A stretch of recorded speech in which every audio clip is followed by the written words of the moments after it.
കളിക്കളത്തിലെ പരിക്കുകളെ ഇനി പേടിക്കേണ്ട.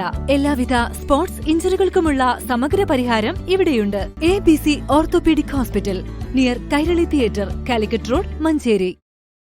ബാലികയെ ലൈംഗിക പീഡനത്തിന് വിധേയയാക്കിയതിന് പോലീസ് അറസ്റ്റ് ചെയ്ത് ജാമ്യത്തിലിറങ്ങി അതേ ബാലികയെ തന്നെ ബലാത്സംഗം ചെയ്ത രണ്ടാനച്ഛന് മഞ്ചേരി പോക്സോ സ്പെഷ്യൽ കോടതി വിവിധ വകുപ്പുകളിലായി 57 വർഷം കഠിന തടവും 3,48,000 രൂപ പിഴയും ശിക്ഷ വിധിച്ചു.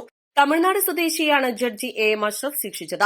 ബാലികയുടെ മാതാവിനെ ഭർത്താവ് ഉപേക്ഷിച്ചതിനെ തുടർന്ന് രണ്ടാമത് വിവാഹം കഴിച്ചതാണ് പ്രതി. തമിഴ്നാട് സ്വദേശികളായ കുടുംബം ജോലി അന്വേഷിച്ചാണ് മലപ്പുറം ജില്ലയിലെത്തിയത്.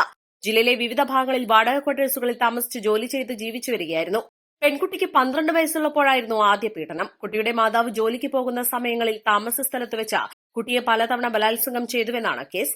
ഈ കേസിൽ അറസ്റ്റിലായ പ്രതി ജാമ്യം നേടി പുറത്തിറങ്ങുകയായിരുന്നു. കുട്ടിയെ പോലീസ് തൃശൂർ മോഡൽ ഹോമിലേക്ക് മാറ്റിയിരുന്നു. 2022 ക്രിസ്തുമസ് അവധിക്കാലത്ത് മാതാവ് കുട്ടിയെ വീട്ടിലേക്ക് കൊണ്ടുപോയ സമയത്താണ് രണ്ടാമത്തെ പീഡനം. ഇക്കഴിഞ്ഞ നവംബർ 29 ആദ്യ കേസിൽ ഇയാളെ ഇതേ കോടതി 141 വർഷം കഠിന തടവിനും 7,85,000 രൂപ പിഴയടയ്ക്കാനും ശിക്ഷിച്ചിരുന്നു. രണ്ടാമത്തെ കേസ് വന്നതോടെ പ്രതിക്ക് കോടതി ജാമ്യം നൽകിയിരുന്നില്ല. റിമാൻഡ് കാലാവധി ശിക്ഷയിൽ നിന്ന് ഇളവ് ചെയ്യും. പ്രതി പിഴയടച്ചില്ലെങ്കിൽ 9 മാസത്തെ അധിക തടവ് അനുഭവിക്കണം. പ്രതി പിഴയടയ്ക്കുന്ന പക്ഷം തുക പീഡനത്തിനിരയായ കുട്ടിക്ക് നൽകണമെന്നും വിധിച്ച കോടതി സർക്കാരിന്റെ വിക്ടിം കോമ്പൻസേഷൻ ഫണ്ടിൽ നിന്നും അതിജീവിതയ്ക്ക് നഷ്ടപരിഹാര തുക ലഭ്യമാക്കുന്നതിനാവശ്യമായ നടപടി സ്വീകരിക്കണമെന്ന് ജില്ലാ ലീഗൽ സർവീസസ് അതോറിറ്റിക്ക് നിർദ്ദേശവും നൽകി.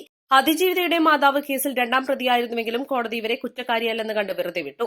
മലപ്പുറം വനിതാ പോലീസ് സ്റ്റേഷൻ സബ് ഇൻസ്പെക്ടറായിരുന്ന ഇന്ദിരാമണി രജിസ്റ്റർ ചെയ്ത് പ്രതികളെ അറസ്റ്റ് ചെയ്ത കേസിൽ തുടരന്വേഷണം നടത്തി പ്രതികൾക്കെതിരെ കുറ്റപത്രം സമർപ്പിച്ചത് ഇൻസ്പെക്ടറായിരുന്ന റസിയ ബംഗാളത്താണ്. പ്രോസിക്യൂഷനു വേണ്ടി ഹാജരായ special public prosecutor advocate A. Somasundaran 19 സാക്ഷികളെ കോടതി മുമ്പാകെ വിസ്തരിച്ചു. 30 രേഖകളും ഹാജരാക്കി. പ്രോസിക്യൂഷൻ ലൈസൻസ് വിംഗിലെ assistant sub inspector N. Selma പ്രോസിക്യൂഷനെ സഹായിച്ചു.